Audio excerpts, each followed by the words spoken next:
नमस्कार. या व्हिडिओमध्ये आपण आभासी वैयक्तिक ठेव लेखा व्हर्च्युअल पर्सनल डिपॉझिट अकाउंट ही नवीन प्रणालीविषयी उपलब्ध शासन निर्णयानुसार सविस्तर माहिती पाहणार आहोत. चला तर मग सुरुवात करूया व्हीपीडीए अकाउंट भाग 2 ला. शासन निर्णय क्रमांक 2. महाराष्ट्र शासन वित्त विभाग शासन निर्णय क्रमांक संकीर्ण 2023 प्रक्र 110 2023 कोशा प्रशा 5 मंत्रालय मुंबई 400032 दिनांक 12 मार्च 2025. विषय आभासी वैयक्तिक ठेव लेखा व्यवस्था व कार्यपद्धतीच्या अंमलबजावणीच्या अनुषंगाने. उद्दिष्ट शीर्ष 27, 33, 50 आणि 53 साठी देयकांचे विशिष्ट नमुने निश्चित करणे. उद्दिष्ट शीर्ष 52 चा समावेश या कार्यपद्धतीमध्ये करणे. महाराष्ट्र कोषागार नियम 1968 मधील नियम 495 च्या तरतुदींमधून अंशतः सूट देणे. प्रस्तावना आहरण व संवितरण अधिकाऱ्यांद्वारे डीडीओद्वारे सहाय्यक अनुदानांचा निधी आहरित केल्यावर तो काही कालावधीसाठी बँकांच्या चालू किंवा बचत खात्यांमध्ये विनावापर पडून राहतो.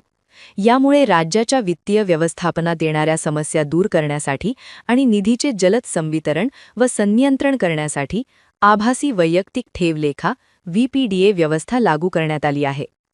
शासन निर्णय 1. देयक नमुन्यांचा वापर. को नी नमुना 44 MTR 44 यापुढे केवळ 31 सहाय्यक अनुदाने वेतनेता आणि 35 भांडवली मत्त्याच्या निर्मितीकरिता अनुदान यांसाठीच वापरता येईल. सहाय्यक अनुदानेतर कामांसाठी याचा वापर करता येणार नाही. 2. बांधकामासाठी निधी हस्तांतरण. उद्दिष्ट 27 व 53. 27 लहान बांधकामे आणि 53 मोठी बांधकामे यासाठी निधी सार्वजनिक बांधकाम विभागाकडे हस्तांतरित करण्यासाठी को नी नमुना 31B MTR 31B हा नवीन नमुना निश्चित करण्यात आला आहे. हा निधी प्रशासकांच्या बँक खात्यात घेता येणार नाही, तो व्हीपीडीए लेख्यामध्ये ठेवणे अनिवार्य आहे. 3. अर्थसहाय्य आणि इतर खर्च. उद्दिष्ट 33 आणि 50. 33 अर्थसहाय्य आणि 50 इतर खर्च वैयक्तिक लाभार्थी यासाठी को नी 45B MTR 45B हा नमुना निश्चित करण्यात आला आहे. 4. यंत्रसामग्री.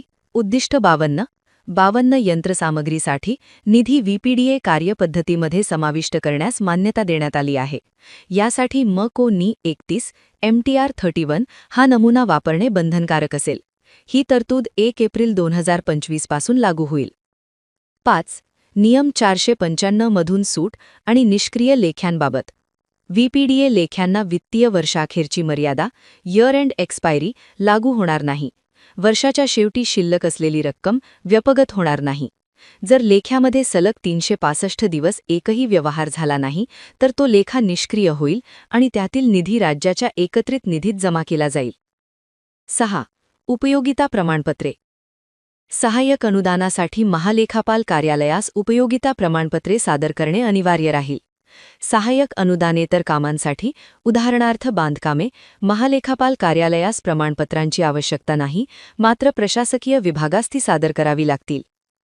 आशा करते आपण आभासी वैयक्तिक ठेव लेखा व्हर्च्युअल पर्सनल डिपॉझिट अकाउंट या नवीन प्रणालीविषयी सविस्तर माहिती मिळाली असेल.